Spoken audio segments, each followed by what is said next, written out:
Arte. Investimento em cultura e talentos, levando arte para todos os gonçalenses.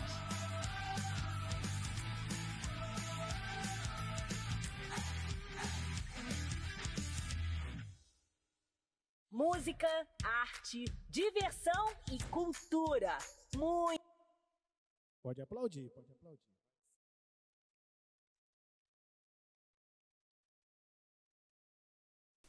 Boa noite, boa noite, boa noite, pessoal.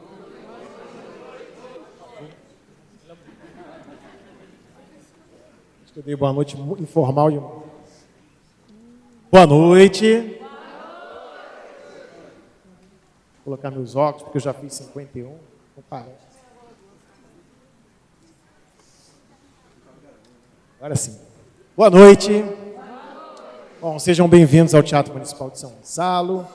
Sejam bem-vindos aqui à abertura do projeto Oxente São Gonçalo, o qual eu estou muito feliz em realizar, junto com uma equipe maravilhosa, e poder dialogar com a Secretaria de Cultura da cidade. Queria aqui agradecer ao prefeito da cidade, à secretária de Cultura da cidade, ao capitão Nelson e a Júlia Sobreira, como secretária de Cultura, por terem disponibilizado um edital tão bacana e a gente ter sido contemplado na política nacional Aldir Blanc. Acho que é importante frisar que sem uma política como essa, de descentralização de verba do governo federal para os entes federativos, para os estados, municípios e Distrito Federal, muitas atividades como essa não seriam possíveis. Então, queria aqui agradecer, e a gente sempre vai trabalhar em parceria. Isso é muito importante para o cidadão gonçalense. Eu, como gonçalense, nascido em 3 de fevereiro de 1974 no Hospital Luiz Palmier, acreditem, estou muito feliz e honrado. Então, eu queria dividir com vocês essa felicidade. E, para isso, dando continuidade, eu chamo aqui a anfitriã da cidade da pasta, a secretária Júlia Sobreira. Salve de palmas.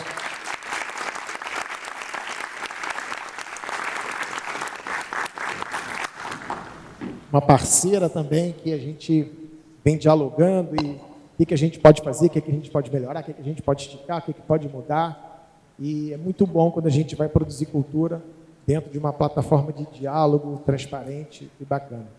Júlia? Boa noite, gente. Beto, acende a luz aí para a gente poder ver as pessoas. A gente não está vendo ninguém. Primeiro, eu queria agradecer a presença de todo mundo. A gente sabe dos desafios que é colocar o edital na rua, de fazer a seleção. A gente sabe que no dia que sai o resultado da seleção é o dia que a gente é mais odiado na cidade. Eu até bloqueei meu WhatsApp, porque é só... Mas a gente sabe do desafio e a gente sabe que, infelizmente, o recurso é escasso e a gente não consegue dividir para todo mundo. Então, queria dizer que para a gente é uma alegria ver a materialização do nosso trabalho aqui. Isso aqui é fruto do trabalho da Secretaria de Cultura. Então, eu já queria fazer um agradecimento à minha equipe, que trabalha incessantemente para que a gente consiga fazer com que esses eventos aconteçam.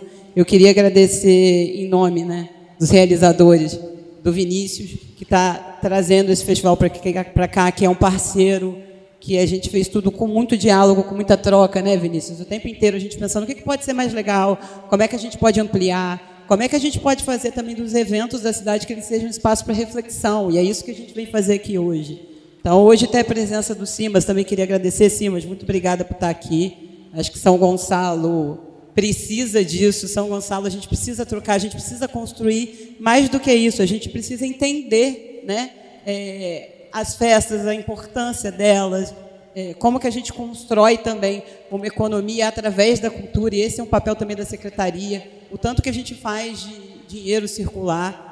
E hoje a gente está aqui para agradecer a presença de vocês. Eu não sei se todo mundo aqui já tinha vindo no teatro ou tem alguém que está vindo pela primeira vez. Quem que está vindo pela primeira vez, levanta a mão aí. Então, pouca gente.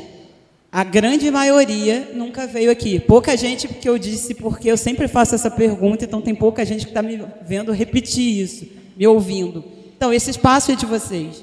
venham mais o teatro. O teatro tem programação gratuita, o teatro tem uma programação diversificada. Ano passado a gente recebeu mais de 30 mil pessoas aqui. Então, esse ano a gente quer dobrar a nossa meta. A nossa meta é que a gente receba 50 mil pessoas. Ah, mas eu não sei o que vai ter no teatro. Acesse o nosso Instagram, Turismo Cultura SG. Lá a gente tem toda a nossa programação, toda semana, com classificação indicativa. A gente precisa que vocês se apropriem desse espaço, porque esse espaço é de vocês, é para isso que a gente trabalha.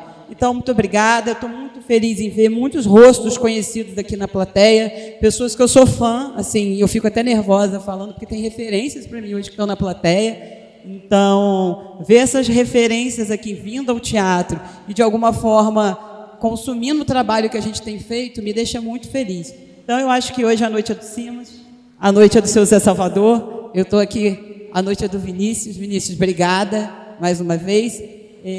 Boa noite a todos, espero que vocês divirtam-se e aprendam tanto, que eu tenho certeza que eu também vou aprender. Obrigada e boa noite. Vou convidar a Júlia para sentar aqui. Hoje, gente, é um bate-papo, tá? A gente tem aqui uma coisa um pouco mais formal aqui nas apresentações, mas é um bate-papo, porque os convidados daqui da noite, eles são informais. A gente vai trocar muitos saberes, muitos conhecimentos, como se a gente estivesse num botequim, como se a gente estivesse na calçada da nossa casa. E aí, há um tempo atrás, um pouco antes da Bienal, eu nunca tinha ainda encontrado com o Simas. Eu simplesmente, como cada um de vocês entrou no Instagram dele, eu mandei um direct para ele. Oi, tudo bem? Meu nome é Vinícius, eu estou fazendo um projeto em São Gonçalo e quero que você venha. Caramba, mas eu tenho a Bienal e eu estou fazendo a curadoria da Bienal. Falei, não, mas a Bienal acaba no domingo e a abertura eu quero fazer na terça. Então dá tempo, você descansa na segunda e vem. Foi mais ou menos assim.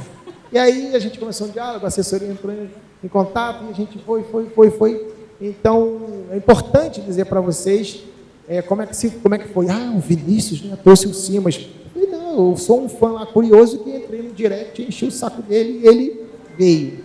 Foi assim. Passou mesmo. Entendeu? E, ao mesmo tempo, e aí eu estou muito feliz do Simas ter aceito. A gente trocou uma ideia, ele chegou aqui super cedo, chegou aqui, não era nem 5 da tarde, a gente bateu um papo. Quase que ele estava aqui varrendo o teatro na produção também, de tão envolvido que estava, batendo papo.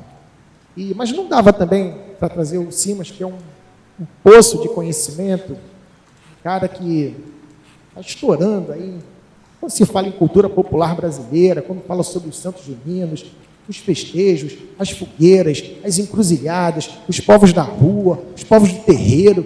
Quando a gente fala tudo isso, não dava para trazer o Simas sem também a gente trazer uma figura ilustre da nossa cidade, uma pessoa que chegou aqui em 1977, vinda do Ceará, e que hoje, para mim, é o cearense mais gonçalense do Brasil.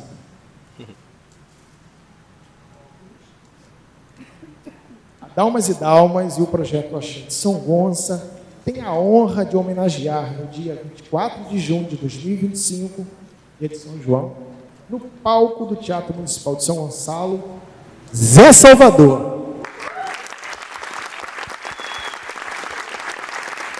O cearense de Tianguá, mais gonçalense do Brasil, poeta e cordelista, morador de São Gonçalo desde 1977, tem cerca de 120 títulos entre cordéis autorais e com parcerias, sendo que 18 destes, de alguma forma, falam da cidade de São Gonçalo. Tem 3 livros publicados e é o presidente fundador da Academia Gonçalense de Literatura de Cordel. Gente, com muito carinho, com muito afeto, com muito calor, vem para cá, recebam aqui com muitos aplausos, Zé Salvador.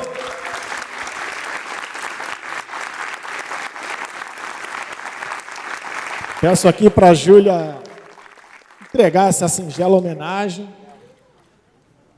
Já trabalhou, você já não para. Olha aí o buraco aí, seu isso.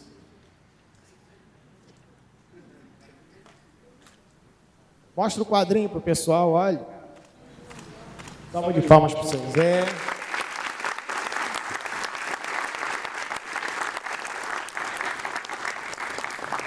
E aí, antes da gente chamar o Simas para se sentar aqui para um bate-papo bacana, seu Zé, Uma palavrinha.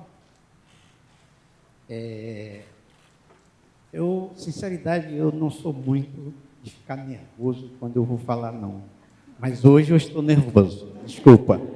E qualquer gafe, qualquer atropelo, tropeço que houver na minha fala aqui, por gentileza, não sou eu, é a emoção. Então vejam bem, eu quero falar a minha nordestinês, mas antes eu queria falar de um cara que chama-se Eric Bernardes, que ele conseguiu emplacar uma tese sobre a vida do Zé Salvador, o namoro e o casamento do Zé Salvador com São Gonçalo. E isso fica muito evidente que é bom a gente fazer amigos e nunca fazer inimigos. Como eu procuro fazer amigos, eu acho que eu estou no caminho certo, porque todos que estão aqui, que me conhecem, sabem que a minha linha é a amizade e não o antagonismo de ideias. Nesse sentido, eu escrevi sobre um mote que chama-se "Quanto mais sou nordestino, mais tenho orgulho de ser", e o mote eu mudei um nome aqui que eu botei "Quanto mais sou sudestino". Então eu disse: badala o sino das horas no relógio da existência, com uma carta frequência, fazendo pausas e demoras, fecha noites, abre auroras, que é para eu sobreviver num contínuo renascer, sem cometer desatino. Quanto mais sou nordestino, mais tenho orgulho de ser. Sou tronco de Imburana, sou rama de Macambira, na serra que me inspira eu sou a cana caiana, sou a moenda, a choupana, sou amor, sou bem-querer, sou precisão do chover, longe aqui sou inquilino, quanto mais sou nordestino, mais tenho orgulho de ser.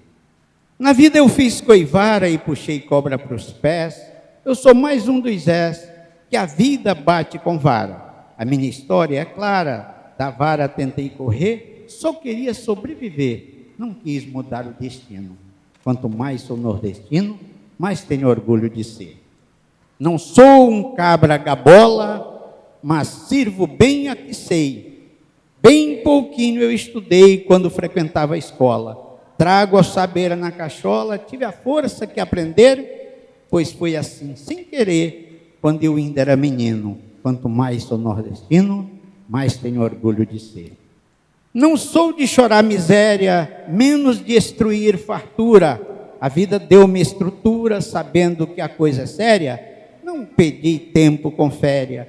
Fui para o mundo aprender, meu nordestinês viver, mas nunca fui clandestino. Quanto mais sou nordestino, mais tenho orgulho de ser. Sou cearense, eu bem sei, me orgulho e me dou valor. Eu indo para onde for, sempre andarilho serei. Não importa, eu vencerei, jamais vou esmorecer. Tenho a vida para aprender, mesmo sendo inquilino. Quanto mais sou nordestino, mais tenho orgulho de ser. O conceito fica errado quando o povo lá de Riba é chamado Paraíba, pois Paraíba é um estado. Não vou chamar de abestado quem cisma sempre em dizer, mas nunca vou entender esse gracejo mofino. Quanto mais sou nordestino, mais tenho orgulho de ser. O Brasil continental tem São Gonçalo inserido, e isto para mim faz sentido como lugar principal. Não sou filho natural, aqui dou o meu parecer. Foi de Deus este querer trazer-me um jovem menino. Quanto mais sou nordestino, mais tenho orgulho de ser. Pensando fora da caixa, transitei na imensidão, me vesti de gratidão, e dentro daquela faixa, que sempre o grato se encaixa, o bem que Deus fez me ver, a todos fui devolver, sem cometer desatino. Quanto mais sou nordestino, mais gonçalense vou ser.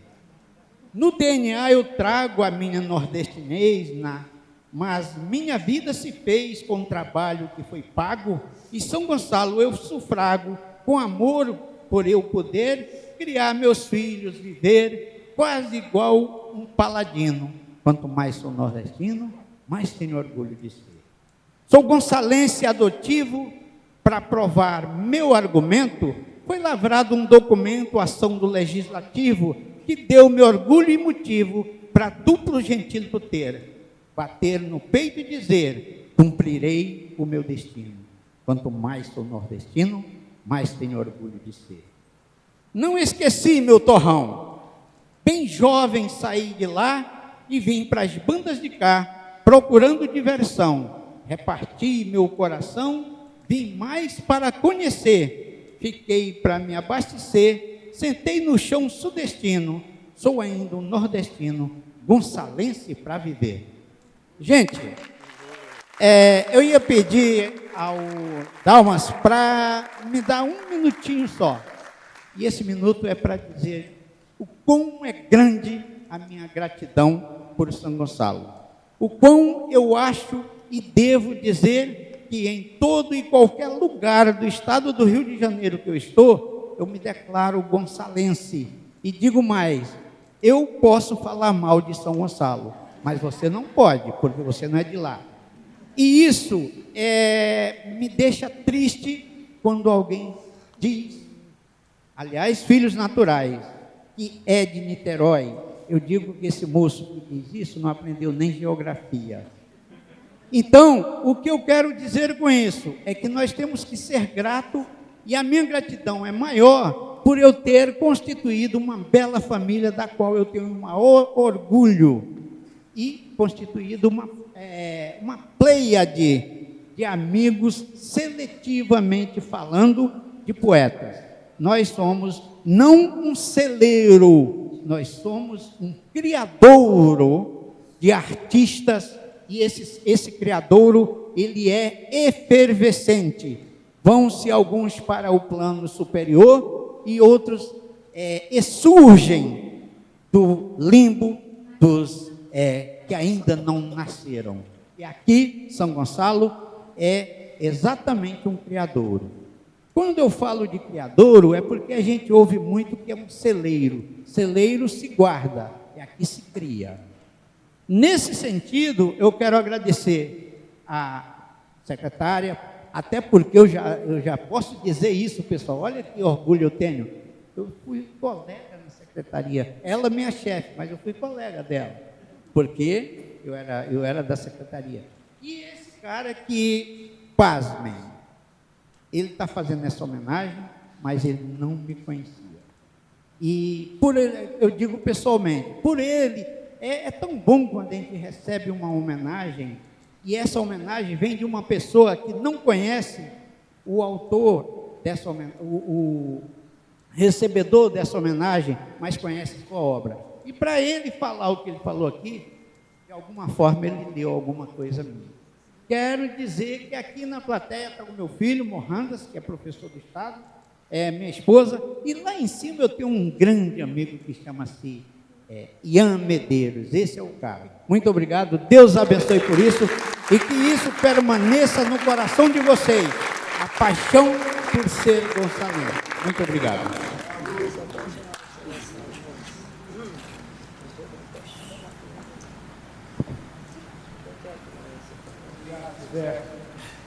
Gente, mais palmas aí para o seu Zé.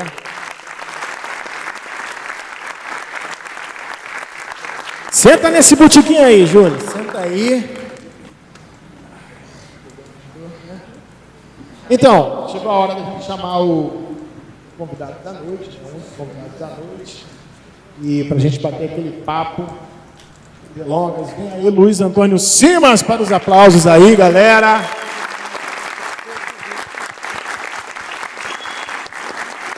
Quem quiser fotografar, filmar, fica à vontade. Só não atende o celular.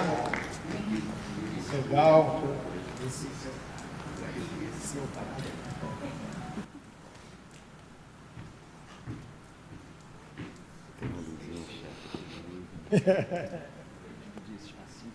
Seja bem-vindo, sim, mas antes eu vou fazer só um parênteses, agradecer aqui a presença dos intérpretes de Libras, Jonatas e a Lohane.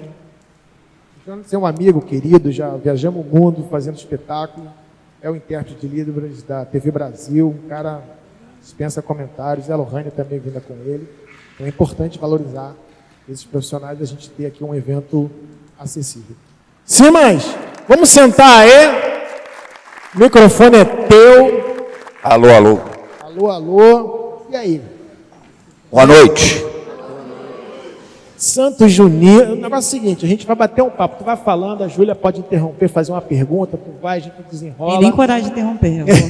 Não, pode interromper. Mas é isso, né? Do que a gente assistiu aí, recentemente você estava no Globo Repórter, falando sobre as festas juninas, os santos juninos, as diferentes fogueiras. A gente está numa cidade que leva o nome de um santo, o São Gonçalo do Amarante, que é um santo violeiro, que você fala em um dos seus livros, né? Eu li esse livro, minha esposa comprou, já devorei o livro. Então, é isso. Que parangolé é esse aí dos santos juninos, a gente no mês de junho? Bom, gente, primeiro, boa noite. É uma alegria estar aqui. É a segunda vez em que eu estou nesse teatro, inclusive, e sempre para falar de cultura brasileira. Vocês viram esse Globo Repórter que eu não vi, eu te confesso, porque eu gravei essa entrevista lá atrás, eles me entrevistaram por causa de um livro meu, chamado Santos de Casa, e aí eu descobri que tinha passado o Globo Repórter, mas acabei não vendo, mas verei. De toda maneira, gente, eu diria para vocês o seguinte, para a gente começar esse papo, eu tenho um interesse por Santos, que é um interesse, digamos, meio peculiar, e tem relação com a minha família. Vocês estão fazendo aqui um festival Oxente, e eu sou o primeiro carioca, eu nasci no Rio de Janeiro, de uma família nordestina. A minha família vem, em sua ampla maioria, de uma cidade de Alagoas chamada Porto Calvo. Porto Calvo é mais conhecida na história do Brasil porque é a cidade do Calabar, né? Das invasões holandesas, aquele negócio todo. E aí a minha família é de Porto Calvo, a minha mãe é que já nasce no Recife. Vem para o Rio de Janeiro, porque o Rio de Janeiro recebeu muitos nordestinos, e eu acabei inaugurando o ramo carioca da família. Mas uma família toda de Alagoas, Pernambuco, então a presença da cultura nordestina, a presença da cultura de Pernambuco, de Alagoas, não tinha nada que irritasse mais a minha avó do que falarem que ela tinha um sotaque nordestino, que ela virava sempre e dizia, e eu não sou baiana, ela falava, meu sotaque não é nordestino não, Alagoas é uma coisa, Pernambuco é outra e tal. Então eu fui criado numa família muito marcada pela cultura nordestina, e muito marcada por uma religiosidade brasileira, que é uma religiosidade, digamos, muito plural. A minha avó era mãe de santo. A minha avó se iniciou no candomblé, no Nordeste, numa casa muito famosa, o terreiro da Água Fria, no Recife, mais conhecido como Sítio de Pai Adão. Ela vem para o Rio de Janeiro, e mais especificamente para a Baixada Fluminense, Nova Iguaçu, onde ela cria o terreiro que existe até hoje, né, o Ileaxel Batundê, que fica num bairro de Nova Iguaçu chamado Jardim Nova Era, onde meu umbigo está enterrado. Então, apesar de ser carioca, eu me sinto espiritualmente iguaçuano, porque meu umbigo foi enterrado em Nova Iguaçu. Mas a minha avó era uma mãe de santo que, entretanto, dialogava numa pluralidade muito bonita com a religiosidade brasileira, de uma forma muito ampla. E a presença do culto aos santos, e sobretudo de festas vinculadas ao calendário dos santos, ela sempre acompanhou a minha vida muito de perto, né? Porque a minha família era uma família festeira. O pessoal gostava de fazer festa, e o meu avô dizia uma coisa que eu nunca esqueci e concordo com ele. O meu avô, quanto pior era a situação financeira da família, mais festa ele fazia. E aí, quando falavam para ele isso, eu até escrevi isso num livro meu chamado Corpo Encantado da Ju. Quando falavam para ele, mas olha só, a situação está péssima. Aí o meu avô dizia o seguinte, mas por isso que a gente faz festa. Se tivesse tudo bem, não precisava fazer festa nenhuma. Como não está, a gente tem que fazer festa. Você fala isso também do Beto Sem Braço? Falo. Né? E aí eu cruzo essa declaração com o meu avô, que ele dizia que a gente não faz festa porque a vida é boa, faz porque não é. E aí o Beto Sem Braço, que foi um grande compositor do Império Serrano, dizia que o que espanta a miséria é festa. E essa frase do Beto Sem Braço, modestamente, eu acho que até hoje é a minha única grande contribuição para o Brasil, porque essa fui eu que descobri. Eu estava pesquisando na hemeroteca da Biblioteca Nacional isso tem muitos anos, e achei uma entrevista do Beto Sem Braço, e o título da entrevista era genial: o que espanta a miséria é festa. E aí a entrevista era sobre um fato muito peculiar. O Beto Sem Braço tinha feito uma canção com Almir Neto, Jiboia Comeu o Boi, se eu não me engano, que foi gravada pelo Zeca Pagodinho. E aí ele ganhou um dinheiro forte de direito autoral, e ele gastou numa velocidade estonteante. Ele pega e gasta o dinheiro dando uma festa no Rato Molhado, que é uma comunidade do Rio de Janeiro, e aí ele foi expulso de casa, e acontecia com alguma frequência pelo Beto Sem Braço. E aí, quando a jornalista pergunta, mas você foi expulso de casa porque gastou o dinheiro inteiro, ele fala, é porque a minha senhora não entendeu que o que espanta a miséria é festa. E eu acho essa frase lindíssima, né? Porque ele gasta todo o dinheiro que tem para espantar a miséria. Então é uma miséria que, a rigor, não é exatamente material, ela é uma miséria espiritual, né? A festa, portanto, ela tem um sentido no Brasil, e eu não tenho dúvida nenhuma em relação a isso. Por isso é importante falar de festa, por isso é importante compreender festa, por isso é importante estudar festa. A festa é uma instância de reconstrução de sentido coletivo de vida. Isso eu acho que é imprescindível. Porque num mundo cada vez mais individualizado, num mundo em que os laços coletivos são cada vez mais dilacerados, num mundo em que o tempo do trabalho nos consome de uma forma cruel, né? Num mundo em que as ruas, elas são cada vez mais pensadas a partir da circulação de mercadoria e não a partir do encontro entre as pessoas, a festa restitui um certo sentido coletivo de vida que vai se esgarçando. Então a festa tem uma instância de reconstrução do sentido coletivo de vida que é muito bonita. E quando eu falo da festa, eu me lembro, por exemplo, de uma grande pensadora brasileira, Lélia Gonzalez, que ela dizia que a festa foi a instância que permitiu, por exemplo, as pessoas que foram escravizadas ou que descendiam das pessoas que tinham sido escravizadas, que elas reconstruíssem coletivamente os seus sentidos de mundo, se apropriando de um calendário festivo e dando sentido à vida a partir desse calendário. Então, quando me perguntam assim, o que é uma festa para você? Eu acho que a festa é uma instância de organização de sentido de vida. Vai muito além de um calendário, vai muito além de um evento. Aliás, o grande perigo que existe em relação a festas é a gente confundir o evento da cultura com a cultura do evento. Isso eu acho que é a questão mais importante. O evento da cultura é aquele que é orgânico, é aquele que é fruto de uma organicidade do chão. Tem um sentido mesmo de construção de vida ali. Enquanto a cultura do evento, ela é rasa, ela não se sustenta. Então a gente precisa cada vez mais de evento da cultura, tendo muito cuidado com a cultura do evento. Bom, e aí a gente chega às festas juninas. Eu tenho a impressão que no Brasil nós temos 3 grandes ciclos de festa. O carnaval, evidentemente, no início do ano, com todos os sentidos múltiplos que o carnaval tem e com toda a pluralidade que o carnaval tem. As festas de junho, as chamadas festas juninas, e o ciclo da natividade, que são as festas ligadas ao Natal. E isso é múltiplo, isso é variado.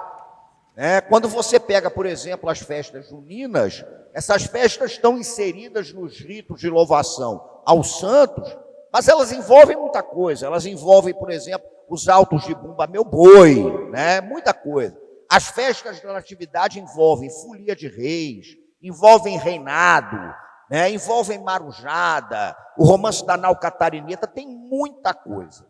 Mas, de certa maneira, essas 3 instâncias são importantes. E quando a gente chega a São João, e vocês me interrompam para a gente bater um papo, eu sempre digo uma coisa que é bacana.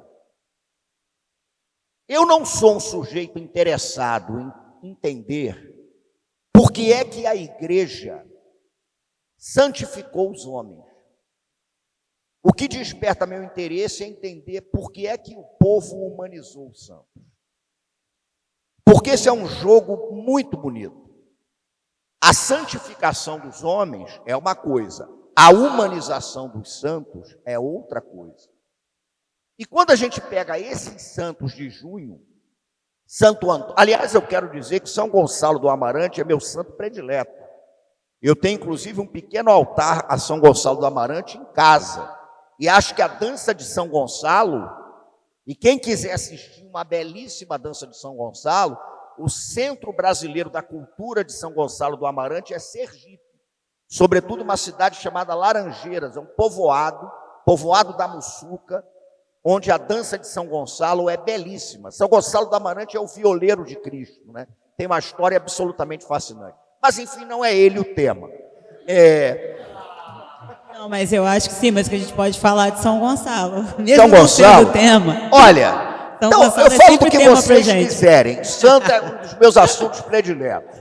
São Gonçalo do Amarante é o seguinte, gente, para quem não sabe, São Amarante é uma aldeia de Portugal. E Gonçalo do Amarante, ele era padre, portanto um sacerdote muito religioso, mas que um dia, segundo a hagiografia, falei um palavrão agora, hagiografia, traduzindo, estudo da vida dos santos. E nesse estudo da vida dos santos, o mito e a história, eles vão se encruzilhando o tempo todo, né? Mas o fato é que contam que São Gonçalo do Amarante, as versões mais famosas dizem, que num certo momento ele ficou um pouco triste demais. Ele fez, inclusive, uma viagem a Roma que o entristeceu, porque ele achou que era um cristianismo muito triste, era um cristianismo muito pesado, faltava alegria. E ele, então, começou a fazer uma coisa que era a seguinte, ele começou a ir, eu posso falar explicitamente, à zona do Meretrício, em Amarante, onde ele pregava a fé em Cristo nos prostíbulos, cantando e dançando. E o interessante é que ele tocava viola e ele ia vestido de mulher para cantar e dançar. Está no seu livro isso. E ele chegava na zona boêmia de Amarante e ele fazia uma coisa muito interessante. Ele usava um sapato de pregos, porque ele tinha medo de gostar muito da zona boêmia. Então, como ele andava no sapato de pregos, os pregos lembravam a ele da dor e da paixão de Cristo, para ele não se entusiasmar muito. Então, ele dançava assim. Por isso é que a dança de São Gonçalo é assim, né? Você vai ver a dança de São Gonçalo em Sergipe, são apenas homens que dançam vestidos de mulher e eles dançam sempre dessa maneira, como São Gonçalo dançava. Então, ele ia e ele tocava viola e contava as histórias de um Cristo que gostava de festa, de um Cristo que gostava de alegria. E, além disso, São Gonçalo do Amarante fez uma coisa que deixou a igreja furiosa. Ele começou a fazer casamento de pessoas que já tinham sido casadas e não eram mais, de viúvas ou de mulheres que viviam em prostíbulos e saíram da zona e queriam constituir família. Ele casava todo mundo à revelia da diocese. E conquistou um monte de seguidor. E aí ele conquista uma porção de seguidor, ele era festeiro, e em torno de São Gonçalo do Amarante, portanto, a cultura de festa é muito importante. Tanto que em Portugal, até hoje, a festa de São Gonçalo do Amarante é uma das maiores celebrações do catolicismo português, permitido pela igreja, e os doces que são distribuídos são as tíbias portuguesas, que são conhecidas, não sou eu não, gente, elas são conhecidas em Portugal como os caralhinhos de São Gonçalo, porque elas têm um formato, né, que eu não preciso dizer qual é. E São Gonçalo, por causa disso, ele é o padroeiro dos violeiros. Tanto que na tradição da cultura popular de Portugal se diz que os violeiros que querem obter destreza para tocar um instrumento, eles podem fazer um pacto com o diabo. Mas se um dia eles quiserem quebrar o pacto com o diabo e se aproximar de Cristo e de Deus, o único capaz de quebrar esse pacto é São Gonçalo do Amarante. Tanto que em Portugal você diferenciava os violeiros de São Gonçalo e os violeiros do demônio. Os de São Gonçalo começam a usar fitas coloridas na viola. Então a tradição de você colocar fita colorida em viola, ela vem da cultura portuguesa e ela vem dos ritos vinculados a São Gonçalo do Amarante. E é interessante que eu vi um estandarte de São Gonçalo ali, mas aquele São Gonçalo, ele está muito sério, porque você tem outras imagens de São Gonçalo, que são São Gonçalo com a viola de fita. Então ele é um dos santos, gente, mais festeiros da história do catolicismo. E é bacana vendo aqueles estandartes, que é como se São Gonçalo tivesse abrindo as portas da cidade para Santo Antônio, para São João e São Pedro, que, aliás, gostavam de festa. Tem um deles que não era muito chegado à festa, não, mas 2 outros eram. Quem era? Quem Tomar era? um cuidado. Conta pra gente. Mas você sabe, Simas, que a gente, quando foi construir, né, até a questão, né, da ornamentação, eu falei com o Vinícius, olha, tem que ter São Gonçalo. Não tem como a gente falar de qualquer coisa, e é um trabalho que a gente sempre faz aqui com a Secretaria de Cultura, a gente colocar o São Gonçalo mesmo na centralidade. A gente vai falar de santos, a gente vai falar do nosso santo também. Vocês podiam fazer um festival de violeiros aqui, na terra de São Gonçalo, um festival de viola. Aí, tá aí um desafio, vamos fazer. Fevereiro. Já tem um curador aí ó, que pode ajudar a gente na... Quem? Você. Não, eu não. Faz isso depois da Bienal, eu vou ficar um tempo afastado de curadoria. Não, vai ser mais simples. Não, mas em relação aos santos de junho, é interessante porque os santos de junho estão muito vinculados à fogueira. Mas quando a gente pensa na fogueira, na trajetória desses santos, o santo da fogueira é um só, é São João. São João, dia de hoje. São João, aliás, é um dos 2 únicos santos do catolicismo que não são cultuados no dia da morte, mas são cultuados no dia do nascimento. Porque, em geral, o dia do santo na igreja é o dia em que o santo morreu, porque você considera que ele morre e, a partir da morte, ele vive para Cristo. Quando você não sabe o dia em que o santo morreu, você usa uma outra razão. São Cosme e São Damião, por exemplo, é dia 26 de setembro para a igreja, 27 de setembro para a cultura popular. Ninguém sabe o dia em que eles nasceram e nem o dia em que eles morreram. Então, a data de São Cosme e São Damião é a data da inauguração da Basílica de Cosme e Damião em Roma. Mas santos comemorados no nascimento só tem São João, 24 de junho, seria, portanto, o nascimento dele, e a Virgem Maria, Nossa Senhora, 8 de setembro, né, que é a Nossa Senhora da Natividade. É o dia do nascimento de Nossa Senhora, pelo menos segundo a tradição do catolicismo, enfim, institucional. Agora, o que acontece? Quando você lê os textos, os evangelhos, toda a tradição bíblica e tal, qualquer uma, você não tem nenhum relato sobre o nascimento de João Batista, nem nenhum relato sobre a infância dele. Então, os relatos que envolvem João Batista, eles são todos oriundos da cultura popular. É aquilo que eu chamo de humanizar o santo. Porque na tradição popular, o que se diz? Se diz que João Batista, primo de Cristo, é filho de Isabel. E quando Isabel estava grávida de João Batista, chegou um momento em que a barriga dela era tão grande que ela não conseguia mais se locomover. Então, segundo a tradição, ela teria feito um acordo com Maria, a mãe de Cristo. quando nascesse o menino, ela mandaria acender uma fogueira para que os fumos anunciassem que João Batista tinha nascido. E é por isso que ela é ovalada.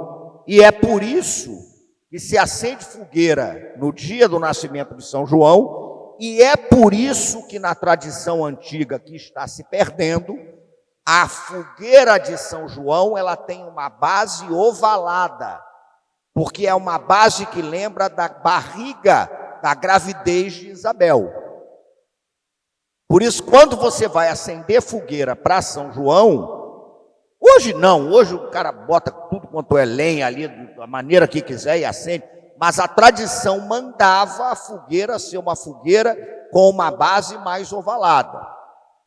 Como a de São Pedro é base triangular, porque representa a Santíssima Trindade, e a de Santo Antônio é um chiqueirinho, é base quadradinha, é o que a turma chama de chiqueirinho de Santo Antônio. Mas o santo da fogueira é João Batista. Agora, Vinícius, o que é curioso é que a fogueira, ela está presente em diversas culturas, muito anteriores, inclusive, ao cristianismo. Era nesse ponto que eu queria que você tocasse. Isso é fundamental. Da cultura pagã. Por quê? Porque nas culturas do paganismo, ou seja, anteriores ao cristianismo, da Europa, o mês de junho é o mês que anuncia o tempo do verão. É inverno no hemisfério sul, mas é o verão chegando no hemisfério norte. E mais do que isso, junho é o mês da colheita. É o mês de você colher aquilo que foi cultivado antes. Então, no paganismo, a fogueira é muito vinculada aos ritos agrários. Você acende fogueira para pedir que as divindades da agricultura, da terra, elas lhe concedam a boa safra. O que o cristianismo faz é ressignificar, aliás, é uma palavra que eu não gosto, ressignificativa, é uma palavra feia, reencantar as fogueiras. Então o cristianismo se apropria das fogueiras, dos ritos pagãos da agricultura e dá a essas fogueiras um outro sentido. Aqui no Brasil, olha que coisa interessante, nós temos referências pelo menos de duas tribos indígenas do Nordeste, os janduís e os cariris, que tinham o costume de acender fogueiras para celebrar o tempo da colheita do milho. Acendiam fogueiras chamando, a boa sorte para que a terra fosse generosa e o milho brotasse com saúde. Além disso, o mês de junho, para a cultura dos povos originários indígenas, é o mês do céu mais bonito que tem, porque é o mês em que aparece uma constelação que os astrônomos chamam de Pleiade, da Ursa Maior. Mas a cultura popular chama de sete estrelo, que eu acho de uma beleza. O sete estrelo, ele fica evidente no céu de junho. Ele aparece com nitidez. E para os cariris e os janduís, o sete estrelo conversa com o milho. E o milho que brota é o sete estrelo que floresce e brilha no céu. Então isso é de uma beleza impactante. De certa maneira, as culturas juninas do Brasil, elas trazem uma herança que é a do cristianismo, mas que é também do cultivo do milho pelos povos originários e que traz também essa dimensão de reencanto das fogueiras que eram acesas lá nos tempos do paganismo. Então, em geral, a fogueira em diversas culturas, ela tem uma importância fundamental, porque a fogueira é considerada o controle do fogo pela humanidade. Da mesma maneira que você teme o fogo descontrolado, você não teme a fogueira, porque a fogueira representa o fogo da fertilidade da terra. Então, essa dimensão da fogueira, de se aquecer em torno da fogueira, para as culturas populares, ela é belíssima, é muito bonita, né? E aqui no Brasil a gente tem disso. A fogueira que mais me espanta é aquela que a gente acende para São Pedro. Porque São Pedro, na história do cristianismo, ele não tem nada a ver com fogueira. São Pedro é um pescador do mar da Galileia, né? Muito vinculado por tanta água. São Pedro, na tradição da cultura popular, é o chaveiro do céu. Porque Cristo diz a São Pedro, né, eu te chamo Pedro e tal, te darei a chave do céu. E a cultura popular interpreta o seguinte: você quer ir para o céu? É São Pedro que abre para deixar você entrar, ou então ele te barra na porta, ou ele fecha.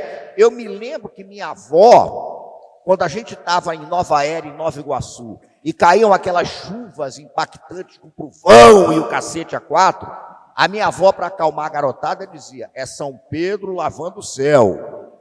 Aí, quando vinha aquele trovão que a gente tinha vontade de se enfiar debaixo da cama, ela dizia: São Pedro está arrastando os móveis, né? Então, é interessante, porque São Pedro herda uma fogueira também nessa onda de São João, mas ele é muito ligado à água. E Santo Antônio, cara, eu vou te dizer uma coisa. Eu adoro vida de santo. Botou uma vida de santo na minha frente, eu gosto. Então eu amo, tanto que eu quero fazer o Santos de Casa 2. Mas vou te dizer, se você você estuda a vida de santo, estudo. Se você tiver que apontar o santo mais milagroso que existe, Santo Antônio. Na cultura popular é Santo Antônio. Santo Antônio é aquele que, segundo a tradição portuguesa e italiana e redefinida no Brasil, quando você quer fazer um pedido para um santo, mas você não sabe para que santo você faz, cai em Santo Antônio que dá certo. É tudo. E Santo Antônio é muito curioso, porque ele é português, né? Ele é português, ele é Santo Antônio de Lisboa. Mas como ele foi para Pádua, e ele viveu a maior parte da vida em Pádua, e morreu em Pádua, na Itália, ele virou Santo Antônio de Pádua. O povo de Nova Iguaçu, que é imperialista, diz que tem 3 Santo Antônio, de Lisboa, de Pádua e de Jacutinga, lá em Nova Iguaçu, que é um bairro onde fica a matriz de Santo Antônio. De toda maneira, o que acontece? Santo Antônio é dos raros casos da história do catolicismo em que são atribuídos a ele milagres enquanto ele ainda estava vivo. O sermão dos peixes, que dizem que Santo Antônio começou a falar, e como ele tinha facilidade de se comunicar em todas as línguas, os peixes entendiam o que ele falava e levantavam a cabecinha no mar para ouvir, né? Santo Antônio tem o famoso milagre de que viram Santo Antônio segurando o menino Jesus nos braços. Ele estava rezando uma missa e as pessoas dizem que olharam e perceberam que o menino Jesus estava nos braços dele. Estava ali, né? Tem o milagre da moça que rezou para Santo Antônio porque ela precisava de um milagre para conseguir casar. E ela não tinha dote de casamento. E conseguiu. E aí ele ainda em vida, as pessoas procuravam Antônio, Frei Antônio, ainda não era canonizado, para que ele intercedesse junto a Cristo, para que a pessoa casasse. Vem daí a tradição do casamenteiro, mas vem daí um aviso que eu dou também. O santo casamenteiro mais perigoso que existe é Santo Antônio. Porque, segundo a cultura popular, ele quer se livrar do pedido o mais rápido possível. Por quê? Porque as pessoas fazem aquelas famosas provas do santo. E aí a cultura popular, Santo Antônio, milagre, viram Santo Antônio segurando o menino Jesus. Aí tem estátua dele com o menino Jesus. A pessoa vai lá, tira o menino Jesus da estátua e diz: Santo Antônio, eu vou tirar o menino Jesus, hein? Eu só devolvo quando o senhor atender o meu pedido. Ô Santo Antônio, eu vou te colocar de cabeça para baixo no poço. Ah, não tem poço. Eu vou encher uma panela d'água, eu vou te afogar na panela. Então, segundo a tradição popular, vou botar você no congelador, vou te congelar. Santo Antônio quer se livrar logo. E por isso, você pedir casamento para ele, ele arruma qualquer coisa. Na tradição popular, se você quiser um casamento sério para constituir família, é São José. São José é aquele santo casamenteiro de responsabilidade. Santo Antônio é complicado. São 4 santos casamenteiros na tradição portuguesa que redefiniu-se no Brasil. Santo Antônio, posso falar? É Portugal, não tem nada a ver com isso. Santo Antônio te arruma qualquer tipo de casamento, é perigoso. É o Tinder, é o Tinder. Não, é o boy lixo, Santo Antônio. São José é o casamenteiro da família. São Pedro é o casamenteiro dos viúvos, porque, segundo a tradição popular, ele ficou viúvo, então, portanto, ele intercede para que os viúvos arrumem novos amores. E o 4º é São Gonçalo do Amarante, mas eu não vou dizer o que ele é em relação ao casamento para respeitar as famílias gonçalenses e tal. Mas, de toda maneira, Santo Antônio é fascinante. Santo Antônio é fascinante. E é curioso, porque eu falei dessas encruzilhadas que envolvem os povos indígenas, o catolicismo. Santo Antônio é sincretizado em algumas umbandas do Rio de Janeiro com Exu. E eu acho que é um sincretismo que está ligado ao poder da comunicação. Porque Exu é o orixá mensageiro, é aquele que se comunica, é aquele que fala e é compreendido por todo mundo. E Santo Antônio é a língua do cristianismo. Vocês sabem, agora, isso aí é sério e assustador. Sabe que a língua de Santo Antônio é incorrupta. Vocês sabem o que é a língua incorrupta? Santo Antônio morre em 1231. Em 1263, o corpo dele é exumado para que os restos mortais fossem levados para a basílica que foi construída em honra a ele em Pádua. Só que quando exumaram o corpo, repararam que a língua, ela não tinha apodrecido. É o que a gente chama de língua incorrupta. Por isso, a língua de Santo Antônio é guardada em Pádua como relíquia. É a língua que não foi degenerada pela morte.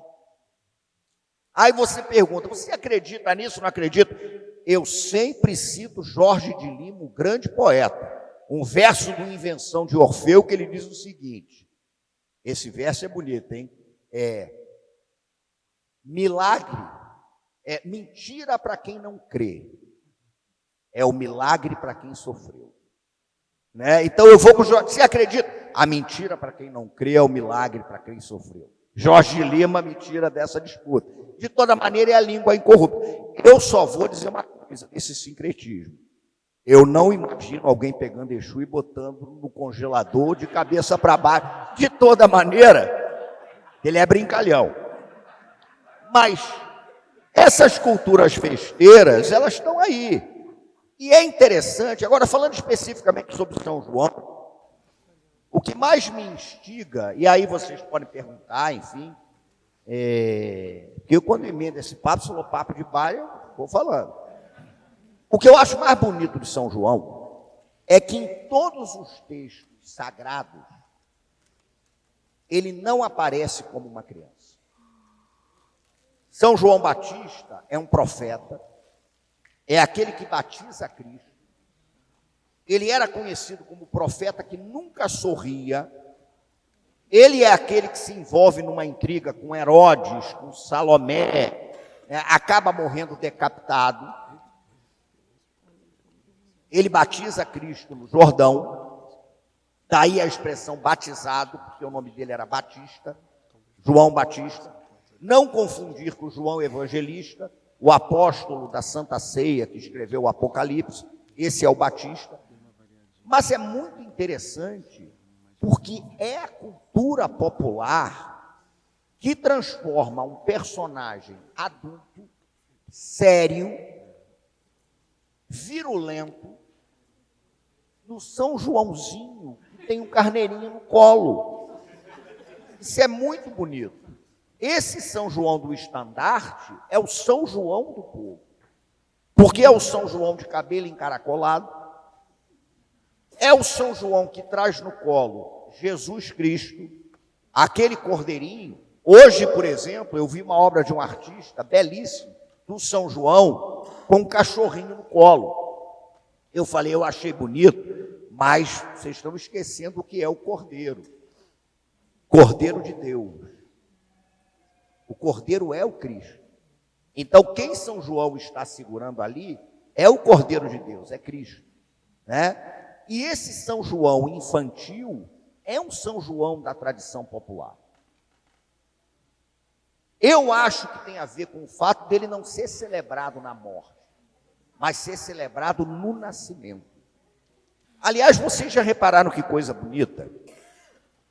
Junho é a chegada do verão. Dezembro, verão no hemisfério norte, aqui o inverno. Dezembro é a chegada do inverno no hemisfério norte, verão aqui. São chamados solstícios, né? Os dois grandes solstícios. Que a igreja representou com dois nascimentos. O de João Batista em junho e o do próprio Jesus Cristo em dezembro. Acho que também herda de uma cultura pagã. É 25 de dezembro. evidente uma referência à fertilidade da terra. A cultura do que está brotando, a cultura do que está nascendo, e não a cultura do que está morrendo, do que está fenecendo. Então, quando a gente celebra João, Antônio, Pedro, o ciclo da natividade, tem sentidos aí que vão muito além da instituição da igreja. São maneiras como as mulheres e os homens celebraram a fertilidade, a terra, a comida, a bem-aventurança, o estar coletivamente se alimentando. Por isso são festas regadas à comida. A gente tem que honrar a tradição. É para comer muito mesmo. Tanto nos ciclos de junho, como nos ciclos da natividade do Natal. Faz parte do rito. É cumprir o ritual. E aí, gente, eu acho que tem uma dimensão que é a dimensão da beleza. Essa dimensão não pode ser perdida. Então, a gente está falando de fertilidade.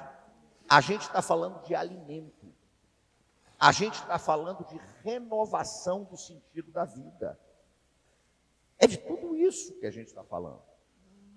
Esses santos, portanto, vão muito além de suas próprias histórias institucionais. É a maneira como a humanidade se relaciona com a terra, com o cultivo, com a colheita, com a bem-aventurança, com o estar junto. Isso é fundamental, é ritualizar a vida coletivamente. Por isso é que, em geral, os antigos diziam que o milho que você planta no dia de São José é aquele que você vai colher no dia de São João. E o milho é essa referência fundamental. A beleza está exatamente aí. Agora, vocês perguntem. Sim, mas você está falando aqui, a gente estava conversando. Hoje, na minha opinião, tá? Eu acho que as festas juninas, né, que elas extrapolam junho, né, na verdade elas vão até julho, elas são as maiores manifestações culturais que a gente tem no Brasil. Acho que elas ultrapassam em muito o carnaval, porque elas acontecem em todos os ambientes, né? Você tem isso acontecendo dentro do ambiente doméstico. O carnaval é uma festa muito... tem outros, né, significados, pode ser mais profana, mais ligada à rua, mas a festa junina, ela ultrapassa a questão religiosa, porque você vê religiões de origem protestante fazendo a festa da roça, ultrapassa, e hoje você vê esse fenômeno no Brasil inteiro, em qualquer lugar. Qualquer pessoa aqui tem um grupo de amigos que faz uma festa junina. Então, a festa junina é celebrada em qualquer espaço. Hoje, eu acho a maior manifestação cultural que a gente tem no Brasil. E amplitude do Brasil é. Se você considerar o ciclo de festas juninas, está tendo agora o boi em Parintins, o Bumba Meu Boi do Maranhão. Aliás, a gente poderia até botar mais um santo ali. Se tiver algum maranhense aqui, vai confirmar o que eu estou dizendo. Tem um santo cultuado especificamente no Maranhão com fervor, que é no dia 30 de junho, que é São Marçal. que é o padroeiro do Bumba Meu Boi. Então, no Maranhão, você faz um ciclo que engloba Santo Antônio, São João, São Pedro e São Marçal. Então, o boi está vinculado às festas de junho. Eu acho que são realmente as grandes festas que a gente tem. Todas elas partem de um calendário religioso, até o carnaval, né, que é estabelecido pela Quaresma. E é interessante, aí é o que eu acho interessante, em cima do que você falou, Júlio, que eu concordo, é porque na tradição popular, em diversas culturas, entre o profano e o sagrado, existe muito mais interação do que a gente imagina. A gente é que tem uma obsessão de separar o que é profano do que é sagrado, mas nas tradições de diversas culturas populares, você sacraliza o profano e profana o sagrado o tempo inteiro. Então, o profano e o sagrado não são paralelas, eles são encruzilhados o tempo todo, né? Então, as celebrações profanas e sagradas, elas vão se misturando. E os ciclos de junho têm essa dimensão que é de uma amplitude impressionante no Brasil inteiro, né? É impactante como as festas de junho têm essa dimensão extraordinária. Qual foi a festa junina que mais te impactou, assim, na sua vida, independentemente? Rapaz, eu vou dizer uma coisa para você que é o seguinte. Eu acho que eu estudo festa porque eu nunca fui exatamente um festeiro. Isso é curioso. Eu, quando era criança, por exemplo, vou te dar um exemplo básico. Eu era aquela criança que no carnaval eu ficava um pouco constrangido, porque a minha família me fantasiava, me obrigava a ir a um baile, e eu era aquele que ficava lá com a cara muito séria, jogando aquela serpentina lá de cima, né, com aquela cara meio emborrada e tal. Mas a festa junina não me causava isso, eu me sentia mais integrado.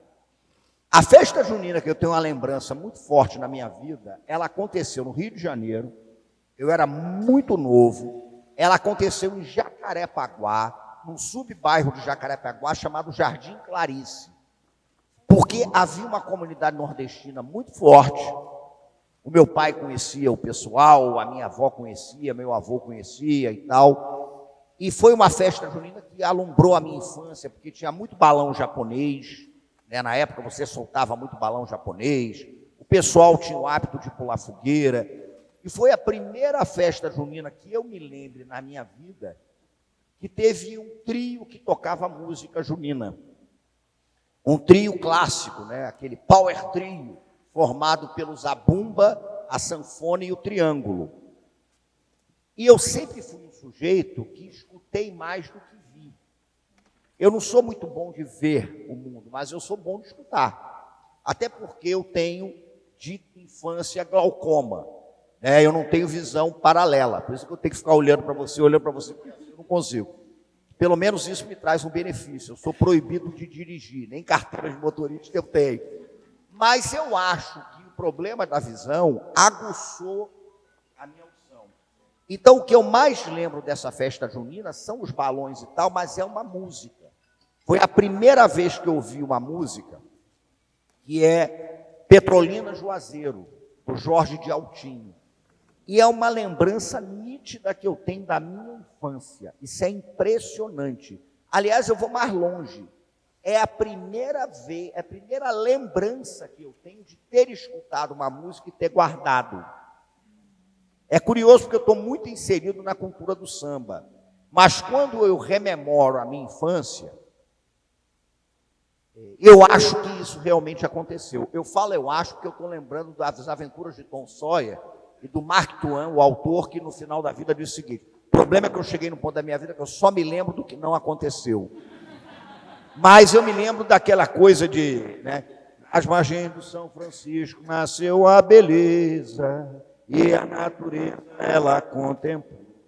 Jesus abençoou com sua mão divina, para não morrer de saudade. Eu vou voltar para Petrolina, do outro lado do rio tem uma cidade, e na minha mocidade eu avistava todo dia atravessava a ponte, ai que alegria, chegava em Juazeiro, Juazeiro da Bahia. Ainda me lembro que no tempo de criança, esquisita era a carranca e o apito do trem. Eu achava lindo quando a ponte levantava e o vapor passava no imenso vai e vem.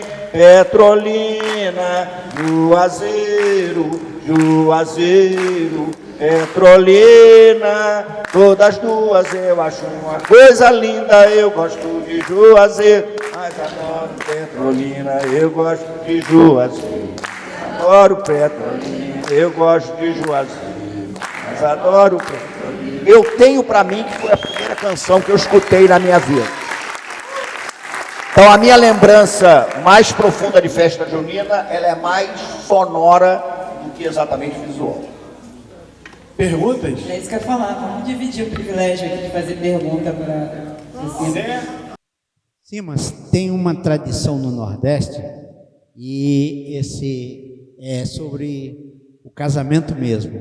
No dia de Santo Antônio, o pessoal faz uma organização, vai na mata, pega uma árvore grande, retilínea, e faz com que aquilo fique no meio do povo. E quem pega no pau de Santo Antônio casa rápido. Conhece essa tradição?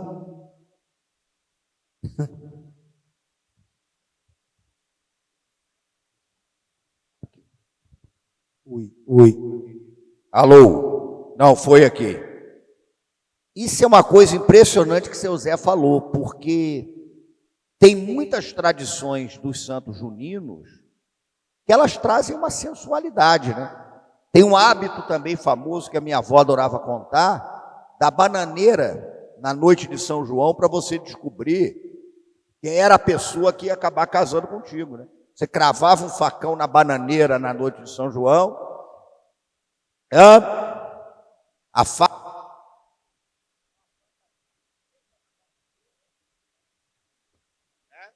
E é interessante. E a outra coisa, José, banho de rio. O pessoal fala do banho de rio à meia-noite. Hoje vocês podem aproveitar. Meia-noite, dá muito tempo. Quem tiver querendo arrumar a vida sentimental, é tomar um banho de rio à meia-noite. Não, se bem que não dá mais. Era meia-noite de ontem para hoje.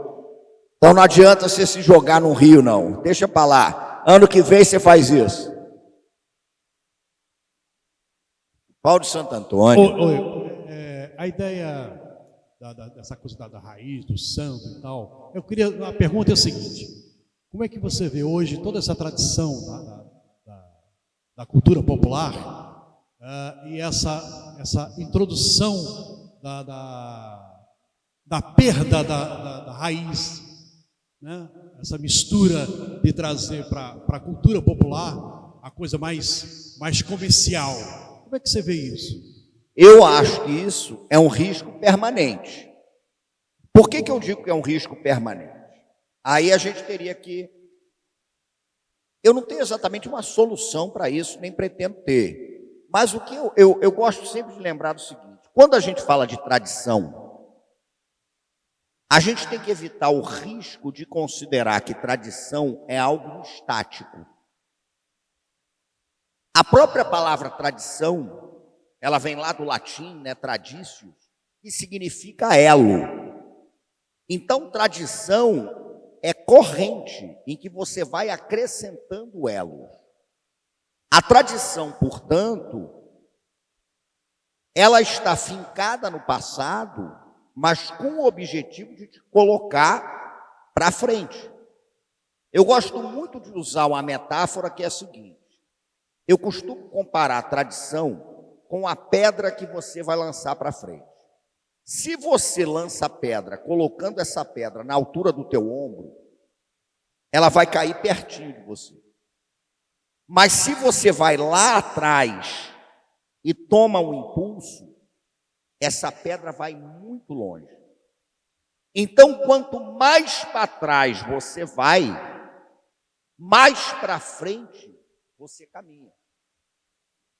E aí, eu gosto também de propor uma distinção, eu proponho isso num dos meus livros, entre o que é antigo e o que é ancestral. Tudo que é ancestral porque continua pertinente agora.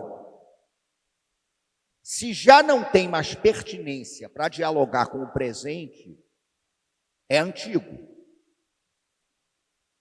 O ancestral aponta para o hoje, aponta para o que virá. Então, me parece que essa reflexão é necessária para quem trabalha com cultura popular. Você não pode ficar estático, porque você tem que dialogar com o seu tempo e a sua circunstância, mas, ao mesmo tempo, você tem que ter a absoluta percepção de que você só vai para frente se teu impulso estiver lá atrás. É a pedra, gente. Eu posso fazer isso aqui agora. Eu jogo aqui, ela vai cair aqui. Se eu for aqui, eu jogo em cima de vocês. E me parece, para responder a tua pergunta, que a gente precisa retornar ao que eu falei no início. A gente tem que ter muito cuidado com a cultura do evento. E a gente tem que ter um discernimento do que é um evento da cultura. Então, eu não me incomodo se numa festa de São João você dialogar com o presente, dialogar com o que está acontecendo, dialogar com a urbanidade. Mas quando isso vem acompanhado de um completo esquecimento daquilo que te impulsionou, aí você pode ter certeza que é o caminho para acabar. Mal comparando, é uma coisa que eu falo sobre escola de samba, que tem a ver com a pergunta.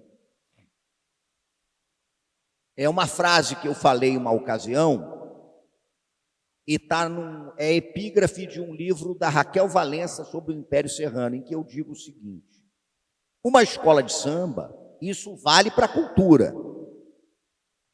Uma escola de samba desfila porque existe. Se ela começar a existir só porque desfila, ela vai acabar. Então, uma festa, ela não pode ser um fim em si mesma. Ela está ancorada em tradição, em sentido de vida, em relação com o chão. Isso tudo é absolutamente fundamental. O que não significa que você não vá dialogar com o seu tempo, o que não significa que você vai ficar estático, não é isso. Mas é estabelecer uma conversa com o contemporâneo. Esse é o ponto que eu acho que é fundamental, né? E eu sou obrigado a dizer para vocês que eu estou vendo que hoje a gente tem uma tendência muito perigosa, é triste, mas é um alerta que a gente tem que fazer, de ter a cultura do evento engolindo os eventos da cultura. Por quê? Porque isso hoje é muito dimensionado por uma lógica que é a lógica do mercado, da mercadoria. Eu não estou dizendo que não tenha que ter na festa uma economia criativa atuante. Isso é absolutamente necessário. A festa é um ativo econômico fundamental. Você vai pegar, por exemplo, a cultura na Inglaterra, por exemplo, o Ministério da Cultura da Inglaterra, durante a Grande Depressão e no pós-Segunda Guerra Mundial, encontrou no setor da cultura o caminho para você reinventar a economia britânica no momento em que não tinha nada.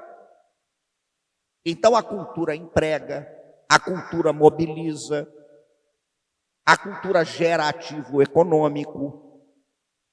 Você vai pegar um carnaval, por exemplo, a gente que ama carnaval, e aqui eu acho que tem gente que ama escola de samba, a gente vive uma situação que é contraditória. Quando a primeira escola de samba pisa na avenida, eu sinto uma certa tristeza, porque para mim é sinal de que o carnaval está acabando. Já que ele começa um dia depois da quarta-feira de cinza. Quando você vai às festas juninas do Nordeste hoje, vai pegar as grandes festas, vai Caruaru, Campina Grande, Barbalha, tudo isso. Cara, você tem uma cultura de festa ali que é bem anterior à data propriamente dita. Parintins, por exemplo, termina o festival do Caprichoso e Garantido, 3 dias depois começa o próximo. Então, existe uma economia criativa que é fundamental e acho que é caminho. Acho que é caminho. Mas, ao mesmo tempo, a gente tem que ter cuidado para não dimensionar tudo a partir da lógica do mercado. Isso é absolutamente fundamental. Porque quando você pega São João, quando você pega Carnaval, eu, por exemplo, me incomodo um pouco com um certo discurso que é justo que o poder público faça. Isso acontece muito no Rio, de dizer assim, porque o Carnaval gerou para a cidade uma circulação de capital de não sei quantos bilhões. Eu acho ótimo. Eu acho ótimo mesmo. Mas mesmo que não gerasse, tinha que ter carnaval. Por quê? Porque é uma aventura da existência humana. É uma maneira de você transcender a miséria da nossa vida cotidiana. Então a festa se reconcilia com o extraordinário da existência. Eu brinco São João como meu avô brincou, como o bisavô dele brincava. Tem uma dimensão existencial aí que é profunda. Então entendo que você tenha que ter uma pegada ligada à festa, voltada mesmo para uma economia criativa. É bom que seja assim. Mas a gente não pode perder a dimensão existencial do festejo. Porque aí, se essa dimensão existencial é perdida, aí, não tenha dúvida, a cultura do evento vai destruir o evento da cultura. Então é isso que a gente precisa ter em mente. Como equacionar isso? Aí são os gestores culturais, não sou eu. Eu só aponto o problema.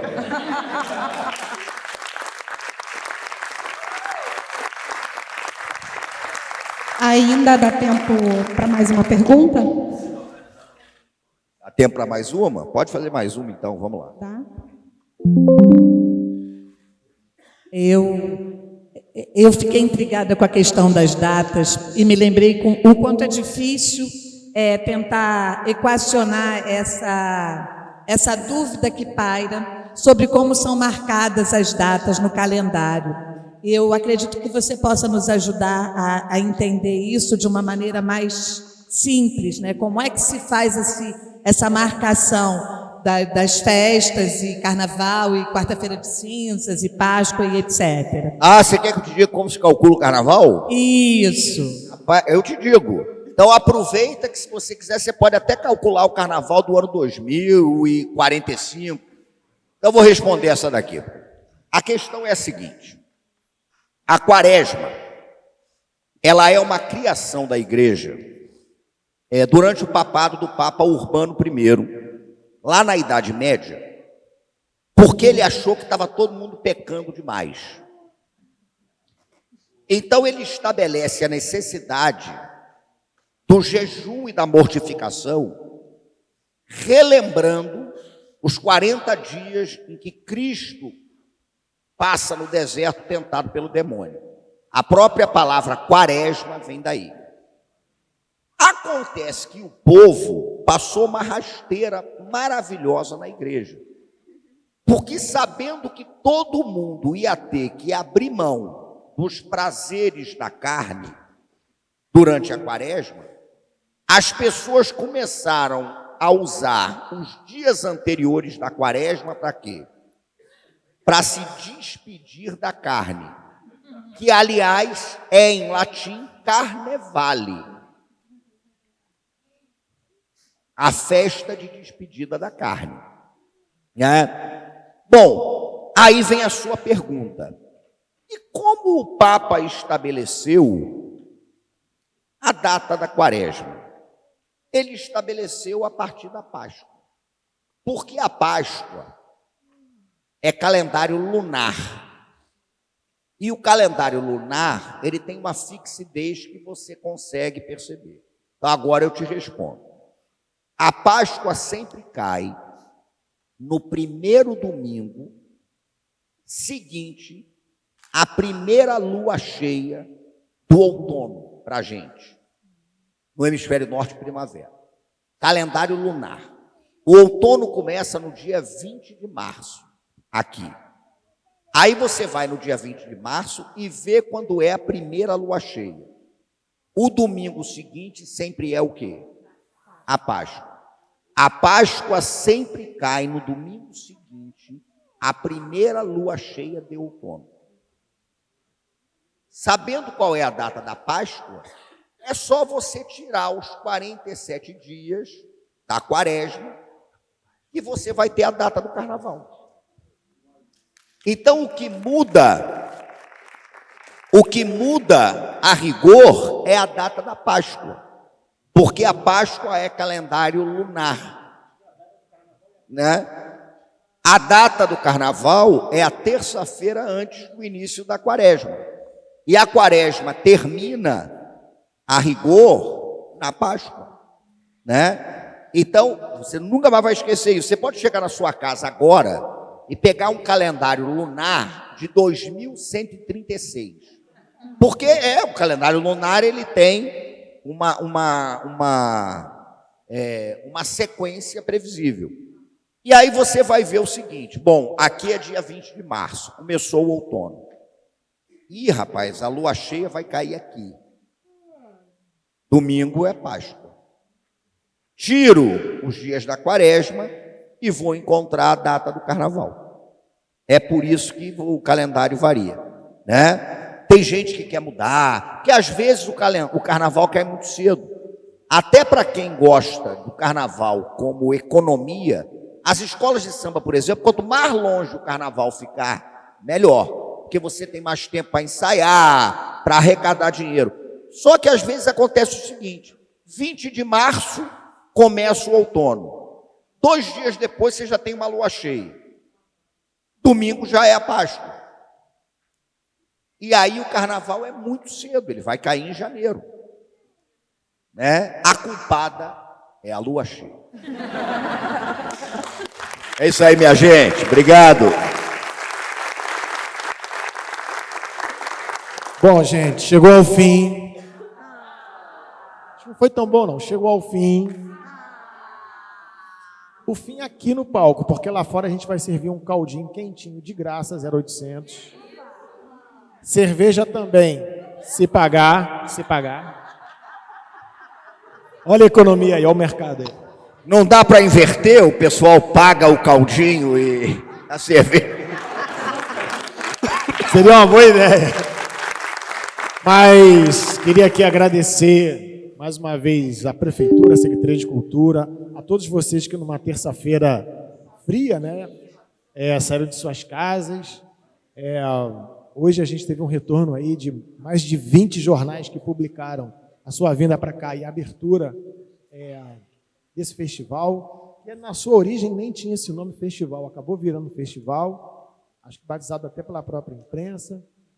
E destacando o Zé Salvador, que mais uma vez eu agradeço aqui a presença, fiquei muito emocionado com as palavras dele, um sábio, um mestre, uma pessoa de luta que produz as suas próprias obras, confecciona e está sempre aí. Vai receber um cachê legal também, como se fala, a gente está só entregando uma plaquinha, não, vai receber uma grana também do projeto.